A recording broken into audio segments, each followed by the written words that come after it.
तमाम सारे सर्वे कहते हैं कि इंडिया जो गठबंधन अलायंस है ये 2024 में मोदी को कड़ी टक्कर देने वाला है। एक तराजू में मेंढक तोले नहीं जा सकते। उम्मीदवार जिनके पास पूरे नहीं हो सकते देश में, वो टक्कर देंगे। क्या आप मानते हैं कि खालिस्तान का बीज कांग्रेस का रोपा हुआ है? श्रीमती गांधी ने उसी का तो परिणाम भुगता। आतंकवाद से निपटने के लिए हमारी अपनी सोच होनी चाहिए। खुद के लाभ के आधार पर उपयोग करने की दृष्टि से हम करेंगे तो ये परिस्थितियां होंगी।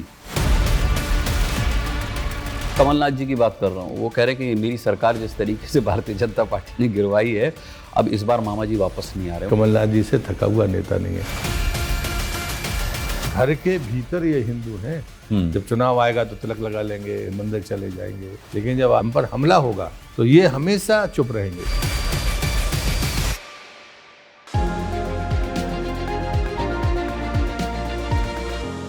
नमस्कार दोस्तों, बहुत बहुत स्वागत है आपका द बिग बेंच में एक बार फिर और बार बार।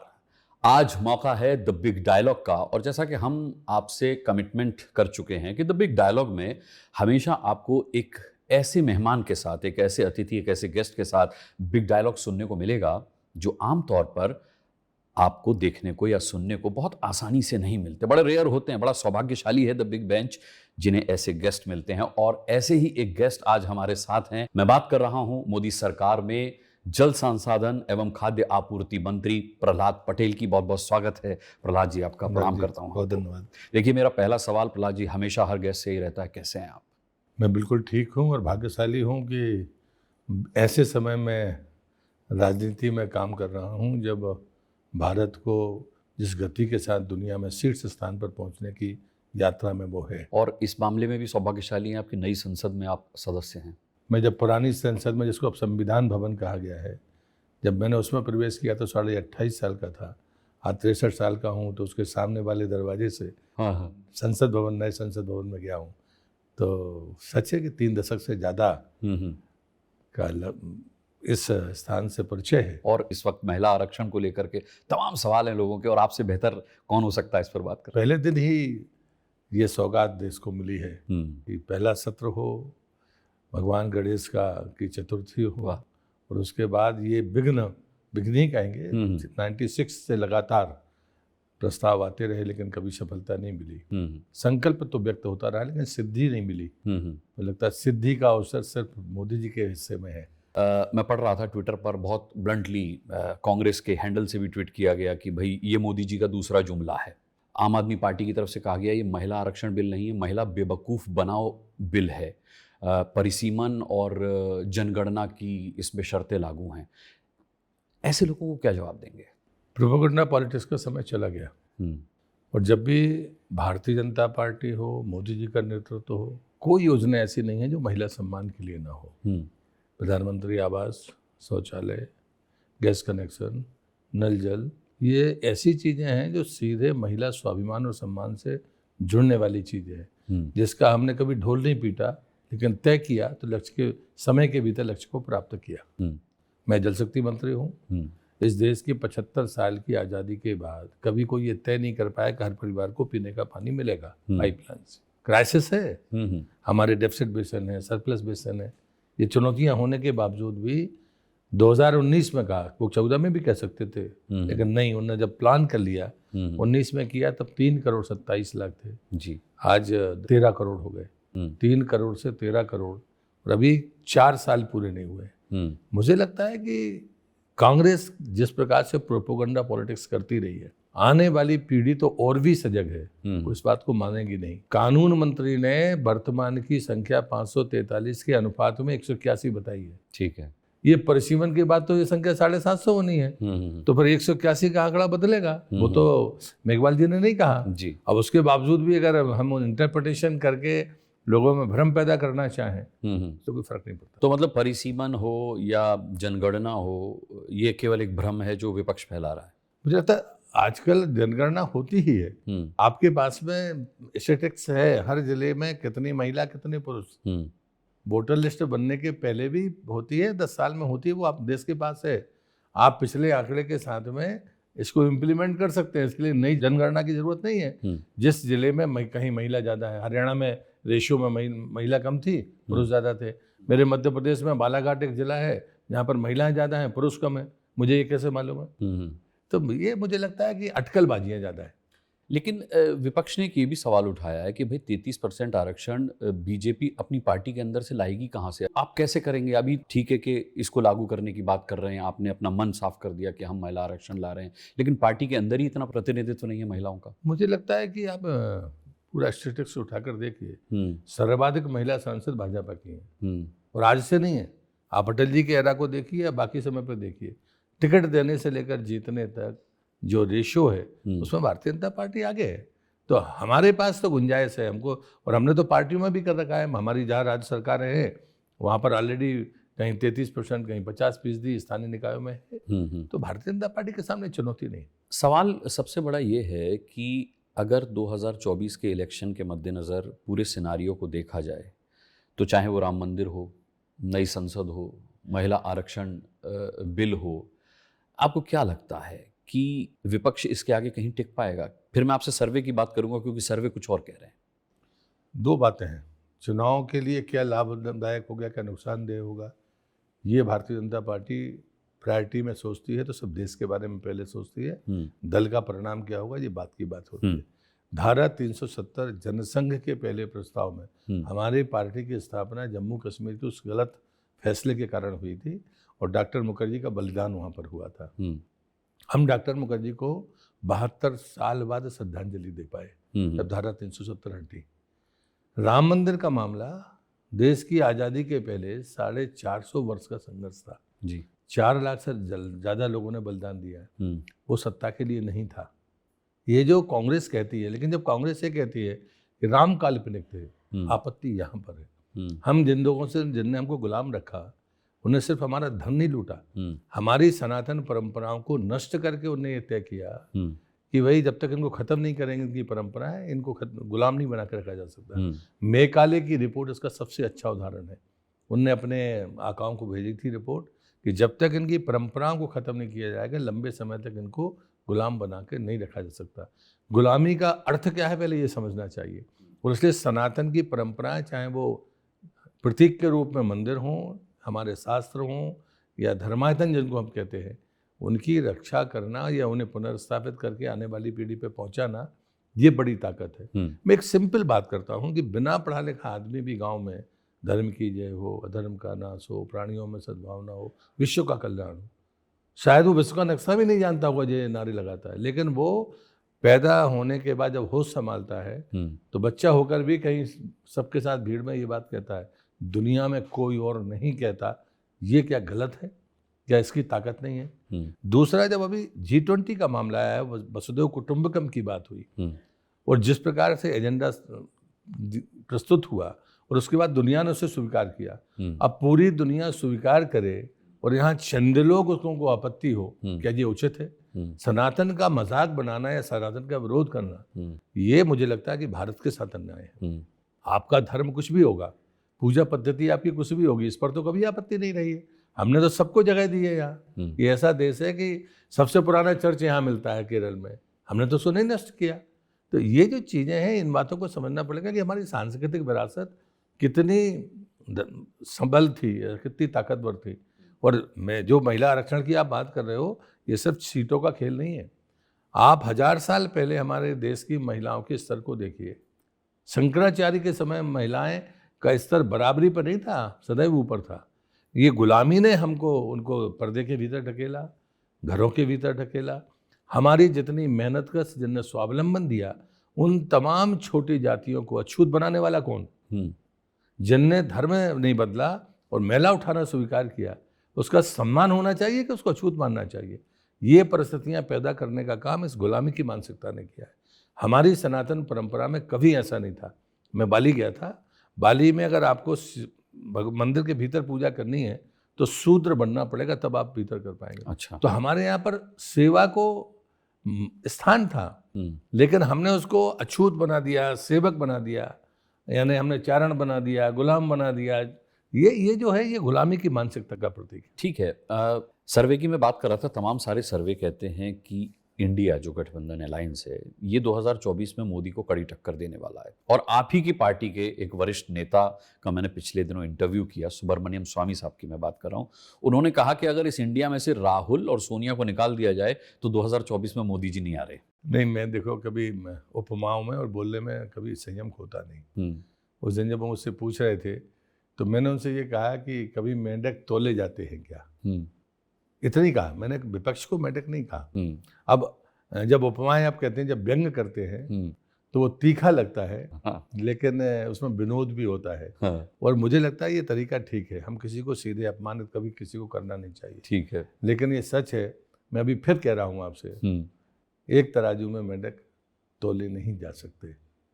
अब स्वामी जी के बयान पर क्या कहेंगे? आप ही की पार्टी के नेता हैं, वो कह रहे हैं कि उनने तो और खम्मा ठोक दिया। हाँ कि राहुल और सोनिया को बाहर निकाल के इकट्ठे हो जाओ। इस पर मैं क्या टिप्पणी करूं? मतलब उम्मीदवार जिनके पास पूरे नहीं हो सकते देश में, वो टक्कर देंगे, कैसे टक्कर देंगे? लेकिन स्वामी जी पार्टी में रह करके इतना मुखर कैसे बोल जाते हैं? ये स्वामी जी बताएंगे तो अच्छा रहेगा। स्वामी जी से पूछो तो वो कहते हैं कि पार्टी से पूछिए कि मेरे को क्यों। स्वामी जी बहुत, वो जनता पार्टी बनाने को तैयार बैठे। उनका सम्मान भी करता हूँ। हाँ, मैं उनका सम्मान करता हूँ, इसलिए उस पर कोई टिप्पणी भी नहीं करूंगा। नहीं, वो मुझसे बोले मैं जनता पार्टी बना लूंगा अगर पार्टी मुझे बाहर निकाल दे तो। मैंने कहा पार्टी आपको इतना मुखर बोलने के बाद भी बाहर क्यों नहीं निकालती? बोलिए पार्टी से पूछिए। तो आप तो एक जिम्मेदार मंत्री हैं, तो मैं एक बात और होती है कि जब कोई बुजुर्ग, बहुत विद्वान आदमी और वरिष्ठ हो, उसकी राय को कभी आलोचना के तौर पर या नाराजगी के तौर पर नहीं लेनी चाहिए। जैसे हम बाल मन को और हमारे जो बुजुर्गों को जो स्थान देते हैं, तो चीज़ें अगर वो कहते हैं तो उन चीज़ों को हम लोग कभी दोनों ऐसे नहीं लेते हैं, ऐसा मानकर चलिए। लेकिन उनकी इच्छा है, प्रधानमंत्री बनना चाहते हैं वो। मैंने उनसे पूछा कि क्या प्रधानमंत्री बनना चाहते हैं? बोले अगर ऊपर वाला चाहेगा तो मुझे कोई रोक नहीं सकता। मुझे लगता है कि इस पर मैं टिप्पणी नहीं करूँगा। वो मेरी हैसियत भी ये नहीं है और वरिष्ठ होने का सम्मान आपने दे चुके। स्वामी जी के उनके बारे में कोई टिप्पणी करूं, नहीं करूंगा। लेकिन 2024 को लेकर के आप इतना भरोसा जता रहे हैं, लेकिन घोसी सीट ने एक अलार्म बजा दिया है, जहां समाजवादी पार्टी भारतीय जनता पार्टी पर न केवल हावी रही बल्कि उसने जीत भी हासिल की। लोकतंत्र में हम ये कभी नहीं मानते कि सब कुछ हमारे पास होगा। पिछले चुनाव के पहले हम 3 राज्य हारे थे। नहीं, सब कुछ आपके पास नहीं होगा तो फिर कांग्रेस मुक्त भारत कैसे होगा? नहीं, मतलब 3, आप तो एक विधानसभा की बात कर रहे हो। हम पिछली बार छत्तीसगढ़, मध्य प्रदेश, राजस्थान, तीनों राज्य हारे थे। उसके बाद 19 का चुनाव हुआ था। देश का लोकतंत्र इतना मजबूत है, आप जरा पलट कर देखिए कि गांव के व्यक्ति के बारे में जो कहा जाता है, वो एक बार में 5 वोट डालता है, पंच का, सरपंच का, जनपद का, जिला पंचायत का। उससे गलती नहीं होती, 100 वोट नहीं मिलता किसी को। लोकसभा की जो परिस्थितियां हैं, नेतृत्व की दृष्टि से, हमारे कामकाज की दृष्टि से, जिसको आपने भी गिनाया, और तीसरा जो वातावरण है, जिस प्रकार से जो गति विकास की आई है और दुनिया में जो मान बढ़ा है, उसको आने वाली पीढ़ी नज़रअंदाज नहीं कर सकती। हम 5 साल का एजेंडा बनाकर नहीं चलते हैं। आप अटल जी को देख लो या मोदी जी के कामकाज को देख लो। आप प्रधानमंत्री सड़क योजना गांव में जाइए, किसकी देन है? सदैव अटल जी हम नहीं है, वो गर्व से कहता अटल बिहारी वाजपेयी की देन, जबकि बंद तो बाद में तक रही है, अभी तक सड़कें बनती हैं। लेकिन ये सच है कि जो नीति बनाई वो पीढ़ियों तक याद करने लायक। मोदी जी के लिए तो फेरिस्त है। सूची, कितनी सूची बनाएंगे? हमने 4-5 आपको गिना दी है, आयुष्मान कार्ड से लेकर और आगे तक जाएंगे। एक गरीब आदमी के सामने यदि उसको या कोई गंभीर बीमारी हो जाए तो मरीज नहीं मरता था, परिवार मरता था, बिल्कुल गुस्सा नहीं था। तो ये चीज़ें अगर हम मकान को सिर्फ ऐसे देख लें कि वोट के लिए, अरे आप उससे पूछो जिसकी छत टपकती थी, मेहनत का अनाज या पैसा रख नहीं सकता था, जवान बेटी घर में रह नहीं सकती थी, वो सो नहीं सकता था, कल्पना नहीं कर सकता आदमी। मैंने देखा कि 3-3, 4-4 किलोमीटर लोग पीने का पानी के लिए महिलाएं सुबह से जाती थी। अभी भी मैं तो बुंदेलखंड से हूँ, मतलब मेरे जिले में 7 दिन में पानी आता था मुख्यालय पर। सागर में स्थिति वो थी। लेकिन जब हमारा जल जीवन मिशन शुरू हुआ था तो हमारे पास सोर्स नहीं थे। एक नया बांध बना सिर्फ उसी के लिए, और एक ही बांध से 450 पंचायतों को पानी गया, 3 विधानसभा का। तो मुझे लगता है कि ये चीज़ें हैं जो परिवर्तन लाने वाली चीज़ें। मैं तो खुद मानता हूं कि योजनाओं के नाम पर एक लंबी फहरिस्त है मोदी सरकार के पास, लेकिन उसके बावजूद सर आप देखो कर्नाटक का फैसला खिलाफ चला गया सरकार के, और इसको विपक्ष ने 2024 का एक लिटमस टेस्ट माना है। देखिए, हम कुछ भी सोच लें उससे क्या होना है, मैंने आपको बताया नहीं भाई, जीत तो हासिल पिछले- हुई है कांग्रेस को, जीत तो हासिल हुई है कांग्रेस को, उसमें तो कोई दो राय नहीं। मैंने आपसे कहा ना कि पिछली बार हम छत्तीसगढ़, मध्य प्रदेश जैसा राज्य हार गए थे जो संगठन के सर्वोच्च उस पर था, लेकिन आप देखना कांग्रेस तो कह रही है अब भी हारने वाले हैं। ये तो परिणाम बताएगा। आप तो खुद उस एमपी से समय आते हैं। उस समय अगर कोई तात्कालिक टेस्ट होगा तो फिर इन्हीं राज्यों का होगा, उस समय देखेंगे। हाँ, नहीं लेकिन कैसी तैयारी कैसी है मध्य प्रदेश की बात चली है तो मैं पूछ ही मुझे लूँ लगता है आपसे। कि बहुत अच्छी तैयारी है हमारी नीतियों में, विकास में, के मॉडल में कोई दुविधा नहीं। और मैं हमेशा कहता हूँ मूल्यांकन के 3 ही तरीके होते हैं, एक होता है विचार, दूसरा है विकास और तीसरा है व्यक्ति। व्यक्ति पर मतभेद हो सकते हैं, कई बार वो भारी भी पड़ जाता है, लेकिन विचार की दृष्टि से जैसे मैंने आपको गिनाया कि हम वो लोग हैं जो आज़ादी के बाद से जिस विचार को लेकर चले, हमने उसको कभी त्यागा नहीं, उससे समझौता किया नहीं। अब वोट का नुकसान हो या ना हो, लेकिन अटल जी कहते थे कि व्यक्ति से बड़ा दल, दल से बड़ा देश, देश से बड़ा हमारे सामने कुछ नहीं है। विकास के मॉडल में कोई हमारी आलोचना तो नहीं कर सकता। नहीं, आलोचना करने वाले कम नहीं है, मैं आपको बताऊं, वो अपने स्वार्थ के कारण करते होंगे, लेकिन अच्छा मैं आपसे पूछता हूँ, कभी चोट खाए हुए लोग, मैं कमलनाथ जी की बात कर रहा हूँ, वो कह रहे हैं कि मेरी सरकार जिस तरीके से भारतीय जनता पार्टी ने गिरवाई है, अब इस बार मामा जी वापस नहीं आ रहे, उन्होंने लिखित तो में दे दिया, मतलब एक तरीके से मोहर लगा दी। उनसे आप कभी ये पूछना कि क्या अपराध किया था गरीब आदमी ने, अपने प्रधानमंत्री आवास 1 लाख से ज्यादा लौटा दिए थे, पैसा नहीं दिया था, जल जीवन मिशन का काम शुरू नहीं किया था, क्या ये उचित था? किसी परिवार में अगर पाइपलाइन के द्वारा पानी पहुंच जाता, आपने तो उन्हीं का घर उजाड़ दिया सर, मुख्यमंत्री थे अच्छे खासे। नहीं, मुझे लगता है कि लेकिन आपने सरकार में लेके किया क्या? संबल योजना, वो कह रहे बीजेपी ने मौका ही नहीं दिया मुझे करने का, अपना खेल खेल दिया, मिशन कमल चला 1.5 साल में तो कमाने में लगे रहे, तो ये कैसे करें कि उनको मौका नहीं मिला? दूसरे कामों के लिए आपके पास मौका था, व्यक्तिगत लाभ पहुंचाने के लिए, लेकिन सार्वजनिक लाभ को आपने कुठाराघात किया, इसके लिए आपके पास अवसर था। तो मैं आपको उदाहरण दे रहा हूँ ना, ये तीनों इतनी गरीब उन्मुख योजनाएं थी, और कमलनाथ जी ने और कांग्रेस ने उसको नुकसान किया।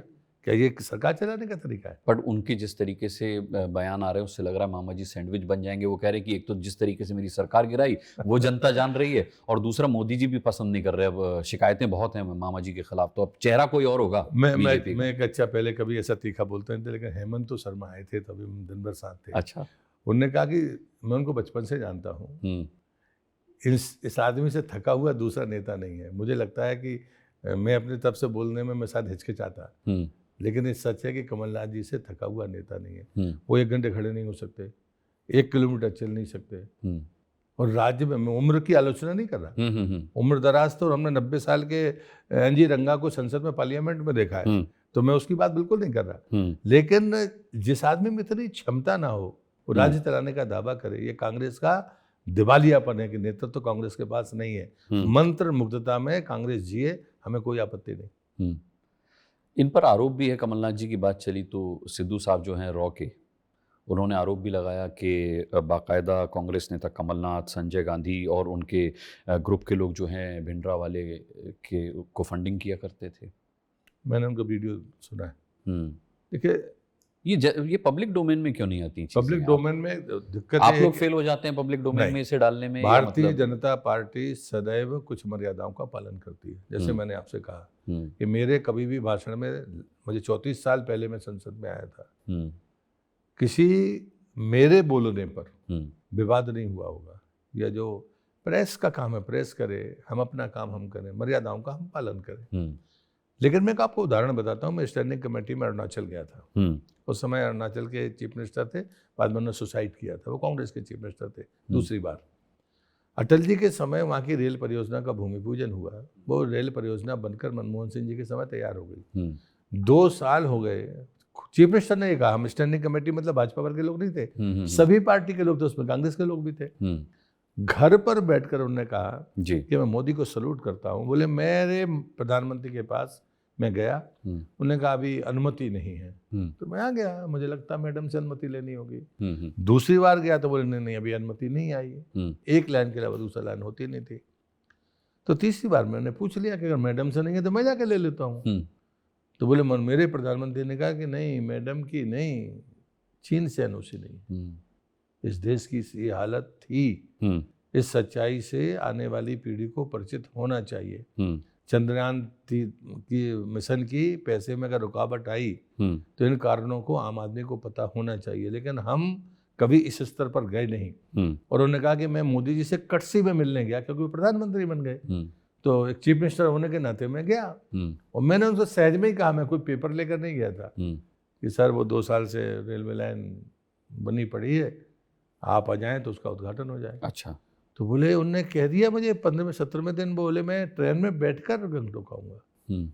वो ट्रेन में बैठकर आ गया। मैं सैल्यूट करता हूँ प्रधानमंत्री को, मैं कांग्रेस का चीफ मिनिस्टर हूँ। तो ये जो फर्क है, इस फर्क को मीडिया को भी समझना होगा और देश को समझाना होगा। अब खैर विपक्ष तो ये कहता है मोदी जी मीडिया को बोलने नहीं देते। सैल्यूट की बात आपने की तो स्वामी जी कह रहे थे कि मोदी जी को सैल्यूट मारने वाले ही मंत्री हैं उनके कैबिनेट में। कितने सारे लोग हैं जो प्रधानमंत्री बन सकते हैं पर मोदी किसी को आगे नहीं आने देते। वो तो कह रहे थे मुझे नाम भी पता है कि कौन 2024 में प्रधानमंत्री बनेगा, पर मैं बताऊंगा नहीं, ये तो मीडिया में आप लोग चलाएंगे और फिर मोदी जी उसको प्रधानमंत्री नहीं बनने देंगे। मुझे लगता है घूम फिर के अपन वहीं आ रहे हैं उस पर मैं वरिष्ठों के सम्मान नहीं, मुझे लगता है कि भारतीय जनता पार्टी में ऐसा नहीं होता, ये मैं जरूर कह सकता हूँ।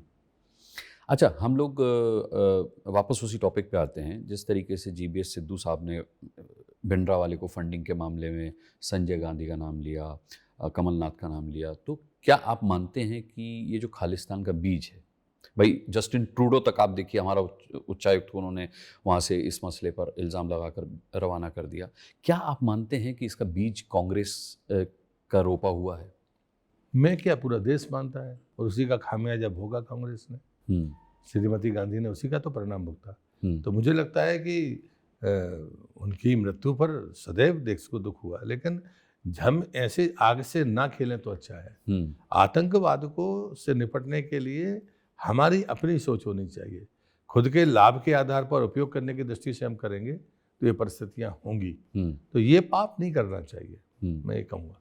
लेकिन यहाँ एक दूसरा सीन भी प्रहलाद जी बन रहा है। मैंने पिछले दिनों देखा कि बागेश्वर बाबा धीरेन्द्र शास्त्री जी रेड कारपेट बिछा रहे थे कमलनाथ जी के लिए, और वो सनातन के बड़े झंडा बरदार हैं धीरेन्द्र शास्त्री जी। तो ये किस तरफ जा रहा है, मतलब एमपी का चुनाव किस तरफ जाएगा? आप एक तरफ हम कमलनाथ जी को आप कह रहे 1.5 साल वो पैसा कमाते रहे, उन्होंने जनता के हित के लिए कुछ नहीं किया, दूसरी तरफ धीरेन्द्र शास्त्री उनके लिए रेड कारपेट बिछा रहे हैं। जनता में क्या मैसेज जाएगा? जनता कंफ्यूज नहीं? अनुराग जी, एक बात कभी गंभीरता से सोचिए, सनातन की आलोचना होती कभी भी, इसके पहले हुई, अभी तत्काल में हुई, उनका शीर्ष नेतृत्व अभी भी मौन है। सोनिया गांधी, राहुल गांधी, प्रियंका गांधी, एक ने भी बयान नहीं दिया। खड़गे जी के बेटे ने उसका पक्ष लिया, जो कांग्रेस के अध्यक्ष हैं। घर के भीतर ये हिंदू हैं, बाहर इनकी हैसियत नहीं है। वो इतना कितने ही अपने आप को वरिष्ठ नेता माने, वो खुलकर नहीं कह पाएंगे। और तो और छोड़ दीजिए, छिंदवाड़ा से बाहर कोई कार्यक्रम उन्होंने किया हो तो उसका जगह का नाम बताइए। तो इन्हें वोट का भय है, वो उन्हें मालूम है छिंदवाड़ा की जनता उन्हें नकारेगी। लेकिन वो गांधी परिवार से भी दूरी बनाए हुए हैं। मैं तो देख रहा हूँ बहुत समय से वो संपर्क में नहीं। मुझे लग रहा है कि वो मामा जी को अकेले टक्कर देने का नहीं, वो दूरी अब इसमें आप कवच की तरह उपयोग हो रहे हो, ऐसा मुझे लग रहा है।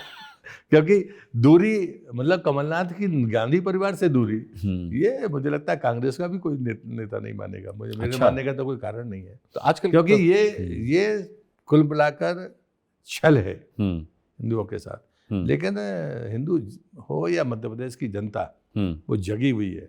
ये कुछ भी कर ले, क्योंकि ये मौसमी लोग हैं। जब चुनाव आएगा तो तिलक लगा लेंगे, माला पहन देंगे, मंदिर चले जाएंगे, लेकिन जब वैचारिक रूप से हम पर हमला होगा तो ये हमेशा चुप रहेंगे। ढाल उनकी है मौन, तटस्थता की ढाल उनके पास है। राम जी पर जो पार्टी की टिप्पणी कर दी कि साहब वो तो काल्पनिक है, और ऐसा नहीं कि कहीं भाषण में कहा हो, सुप्रीम कोर्ट में लिख कर दिया है। जब ये राम सेतु का मामला आया था उसमें भी यही स्टैंड था कांग्रेस का। तो जो मूल्यों पर और मर्यादाओं पर प्रहार, लेकिन आपकी सरकार भी तो राम सेतु को राष्ट्रीय धरोहर घोषित नहीं कर रही। नहीं, हमारे समय उसका प्रस्ताव था। मैं मानता हूँ जब उसको टूटने से अगर किसी ने बचाया और अपना स्टैंड अगर सुप्रीम कोर्ट में दिया तो वो भारतीय जनता पार्टी की सरकार ने। तो राष्ट्रीय धरोहर आगे घोषित होने की उम्मीद रखे है, उसको मानना चाहिए। है वो नहीं मानना चाहिए, मानते तो हैं। देखिए धार्मिक आस्था से जुड़े लोग मानते हैं, बट सरकार अगर उस पर धार्मिक देखिए वो भी लगा दे राष्ट्रीय धरोहर का, तो ये मोदी की सरकार ही करेगी, कोई दूसरा नहीं करेगा। आप लिख लो। तो मतलब आप मान रहे हैं 2024 में आप ही की सरकार आएगी? निश्चय, उसमें कोई शंका मुझे नहीं। भाई इसी ओवर कॉन्फिडेंस का इल्जाम लग रहा है प्रहलाद जी की, मतलब ये तो अब कुछ आगे पीछे देखने को तैयार ही नहीं है, मतलब मानकर चल रहे मेरी सरकार नहीं, मुझे लगता है ऐसा कि तो नहीं कि देखिए आत्मविश्वास, कर्नाटक इलेक्शन का नतीजा, घोसी उपचुनाव का नतीजा, ऐसा तो नहीं कि आप मतलब कबूतर की तरह सरकार आंख बंद करे बैठी है और बिल्ली खा जाए उसको। मैं नहीं मानता। हम हर गलती से सीखने वाले लोग हैं, मैं आपको बताऊं।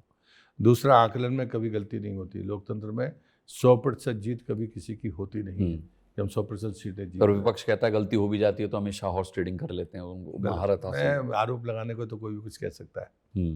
पर सच ही नहीं। बेचारे बसों में 5 स्टार होटलों में अपने विधायकों को लेके इधर उधर दौड़ते रहते हैं, मतलब ये अगर ये झूठा इल्जाम होता तो उन्हें अपने विधायक क्यों बचाने पड़ते? देखिए, कांग्रेस के मुंह से ये बातें शोभा नहीं देती, हम्म। जिन्हें सरकारों को सुबह जब मर्जी आया तब गिरा दिया है। हाँ। राम जन्मभूमि के आंदोलन में उत्तर प्रदेश में गड़बड़ हुई थी, लेकिन हमारी तीनों सरकार गिरा दी गई थी, चारों।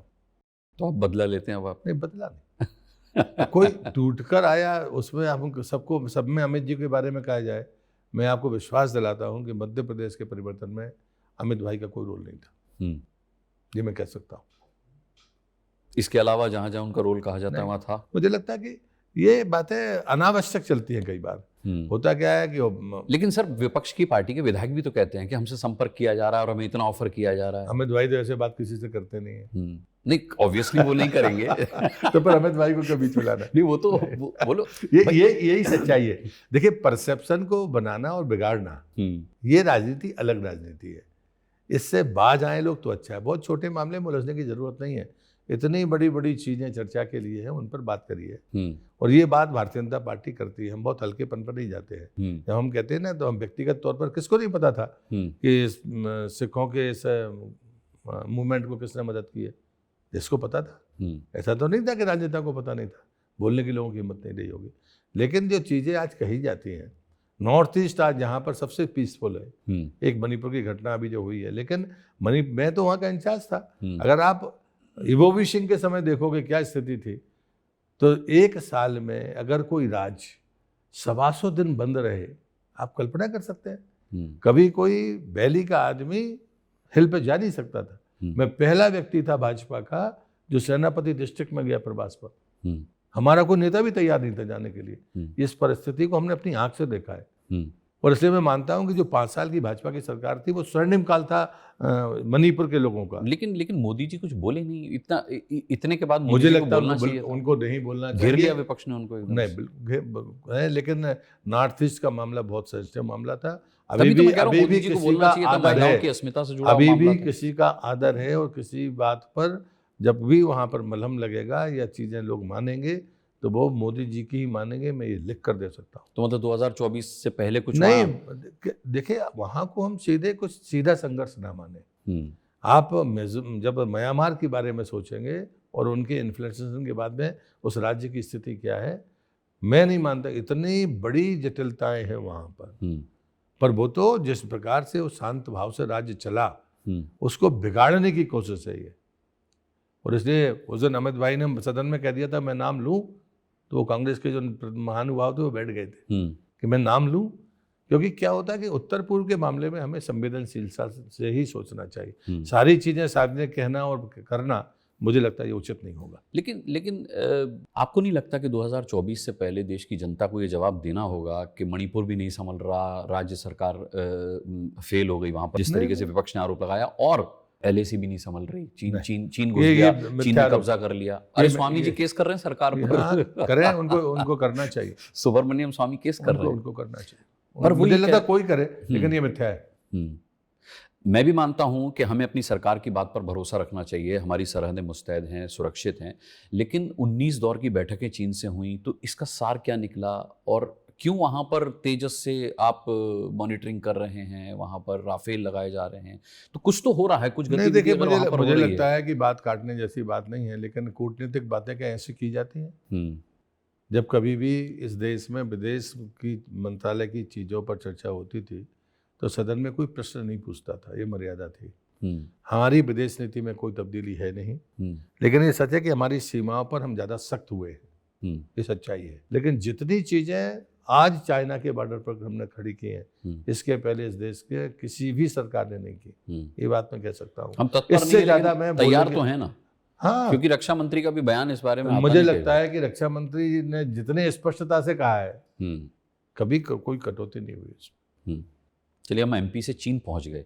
ज्योतिरादित्य सिंधिया का फैक्टर एमपी में कितना काम करेगा? अब मैं अगर कहूं कि भावी मुख्यमंत्री उनमें दिखाई देता है, तो आप इसको सेकंड करेंगे? मतलब उनकी अच्छा, पीठ पे आप लोग लड़ाने के लिए तत्पर ही रहते हैं। मुझे लगता है जो आदमी भारतीय जनता पार्टी में आता है, फैक्टर लड़ाई तो आपने करवाई personality- सर, कांग्रेस से उन्हें ले आए। पर्सनालिटी वो वहां शेम करते रहते थे यहाँ राहुल गांधी के पीछे बैठ करके। अब आपने उनको एकदम सम्मानित दर्जा दे दिया, तो अब ये संभावनाएं प्रबल हो मतलब गई आप हैं कि उनको इस लायक नहीं मानते? नहीं, मैं तो कह रहा हूँ सम्मानित दर्जा। मैं तो इसीलिए कह रहा हूँ सम्मानित दर्जा। जो व्यक्ति वो जिस तो लायक मैं ये है, मानता हूँ कांग्रेस में शायद उनके हिसाब का उनको दर्जा नहीं मिला कभी, जितने कैलिबर के वो आदमी हैं, इंसान हैं, नेता हैं, राजनेता हैं, शायद उनको वहां उतना सम्मान नहीं मिला, लेकिन मोदी सरकार में मिला। तो क्या अब ये सम्मान वहां तक पहुंचेगा एमपी के मुख्यमंत्री के तौर पर? मुझे लगता है कि ये प्रोजेक्ट हो पाएंगे? पहले उनसे ही पूछना होगा।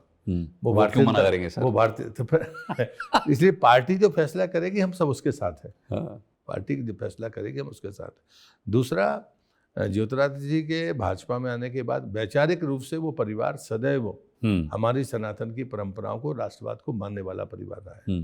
चाहे माधवराव जी रहे हों, पहला चुनाव तो वो जनसंघ से ही जीते थे, राजमाता साहब का तो कोई जवाब ही नहीं था, और इसलिए संस्कार में वैचारिक कोई अवरोध नहीं था। इसलिए वो बहुत जल्दी पार्टी के भीतर उनका समरस होना संभव हुआ। मतलब मध्य प्रदेश की चुनाव में हम उनकी एक अहम भूमिका देखेंगे? स्वाभाविक है, एक कद्दावर नेता है। लेकिन मध्य प्रदेश में पार्टी के अंदर ही संकट बहुत हैं प्रहलाद जी। हम पहले भी देखते रहे, उमा भारती जी बहुत मुखर रही हैं, ट्वीट भी कर देती हैं, डांट भी देती हैं, डपट भी देती हैं। अब साध्वी प्रज्ञा विवादित बयान देती हैं, कहते हैं मोदी जी ने उनसे दूरी बनाकर रख ली है। क्या टिकट कट सकता है उनका? मतलब ऐसी कुछ संभावना है? इस पर मैं टिप्पणी नहीं करूंगा। टिकट देना पार्लियामेंट, एक तरफ महिला आरक्षण, दूसरी तरफ साध्वी पार्लियामेंट्री बोर्ड। देखिए, भोपाल की सीट हमारी सीट है।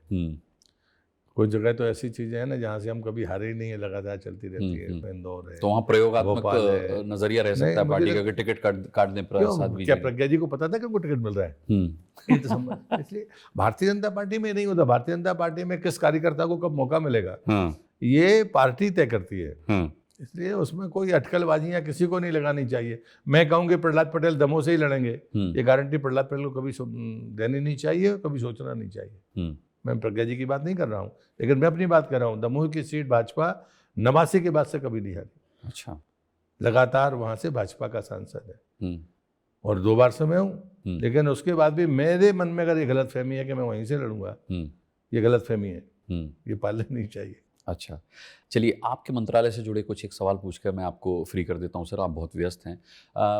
आप जल शक्ति मंत्री हैं और पानी की समस्या इस देश की बड़ी समस्या, और आने वाले समय में कहा यह जा रहा है कि लोग जिस तरीके से, मैं अपनी सोसाइटी में भी देखता हूँ, बारिश भी हो रही है और लोग पानी से अपनी गाड़ी भी धो रहे हैं।